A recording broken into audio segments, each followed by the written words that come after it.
осы соңғы бізде заңдастырылмай қалған автокөліктердің ең басты проблемасы, мәселесі, ол басқа шетелде тіркеуде тұрған автокөліктер және оларға жаңағы залог дейміз ғой. Кепілдікте, көбіне кепілдікте, не болмаса тағы да басқа жағдайлармен сол бұрынғы шетелде тұрған жерінен тіркеуден шыға алмай қалған автокөліктер.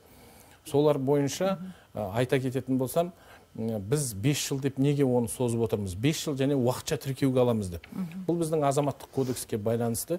5 жылдың ішінде автокөлікті ешкім іздемесе, ол автокөлікті және де біреу іздеу салмаса, ол сол автокөлік мына бүгінгі иеленіп отырған кісінің заты ретінде сот арқылы тануға болады. Және соттың шешімі шығатын болса, я болмаса сол автокөліктің иесі Ресейге немесе Арменияға барып сол автокөлікті тіркеуден шығарып алып келетін кезде, сол кезде заңдастыру кезінде 200 мың төлеу керек. Ал қазір уақытша тіркеу кезінде тек қана 15 мың төленеді. Алынады. Ол жаңағы тіркеу құжаты үшін, мемлекеттік тіркеу нөмірі үшін, сосын қызмет көрсету үшін